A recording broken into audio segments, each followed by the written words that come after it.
संदेश दिया तो चिट्ठी लिखी मेरे को, कहा कि मैं आपका बहुत आभारी हूं कि आपने ये वचन मांगा मेरे से। मेरे को ऐसी चिट्ठी पहले कभी नहीं आई थी। वो लिखता है मेरे को चिट्ठी, मैं उसको जानता हूं, वो लिखता है मेरे को चिट्ठी कि मैं आपका बहुत आभारी हूं, आपने ये वचन मांग लिया मेरे से, क्योंकि आपको मैंने वचन दिया तो मैं करता रहा, और अब जाकर के ये जो बीज है फूलने फलने लगा, और मैं बहुत आभारी हूं आपका कि आपने ये वचन मेरे से मांग लिया। तो मैं एक तो ये वचन मांगता हूं कि ज्ञान को पूरा पूरा फलने और फूलने का मौका दो।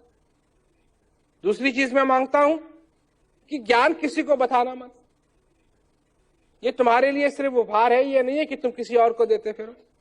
ये तो गुरु महाराज जी के बीच की बात है। देखो, लोग ये समझते हैं कि 4 क्रिया ही सब कुछ है। लोग ये समझते हैं कि 4 क्रिया ही सब कुछ है, बस ना। जब तक गुरु महाराज जी की कृपा नहीं होगी, जब तक गुरु महाराज जी के साथ नाता नहीं बंधेगा, तब तक ये 4 क्रिया करेंगी क्या? देखो ना, अगर माचिस भी है, दिया भी है, घी भी है, पर बत्ती नहीं है तो जलेगी क्या? समझे ना? वो होती है ना torch, torch, flash light, torch कहते हैं, फ्लैश लाइट। तो उसमें बल्ब भी है, बॉडी भी है, सब कुछ, बैटरी नहीं है तो जलेगी क्या? तो वो नाता तो बंधना चाहिए अगर वो नाता ही नहीं है तो फिर फायदा क्या? देखो, अनाथ, अगर कोई लड़का है, बच्चा है, और हमने देखा बड़े दुखी होते हैं, उनको मालूम नहीं उनके माँ बाप कौन थे। तो माँ बाप तो थे तभी तो पैदा हुआ वो। माँ बाप नहीं होते तो पैदा कहां से होता? परंतु जब मालूम ही नहीं है तो दिल में दुख होता है कि नहीं होता है?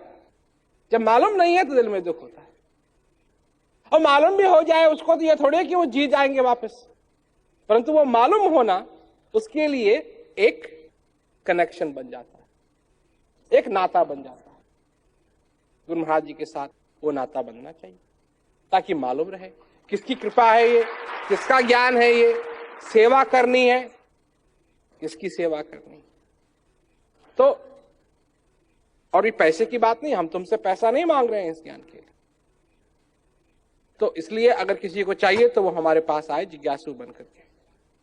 और तीसरी चीज मैं ये मांगता हूं कि संपर्क बनाए रखो। अभी तक तुम जिज्ञासु थे, सत्संग सुना और भी आगे बढ़ते रहो। मैं चाहता हूं कि जितना तुम आगे बढ़ सको उतना आगे बढ़ो। ये नहीं है कि तुमने ले लिया फिर उसके बाद सब ठप, ये नहीं होना चाहिए।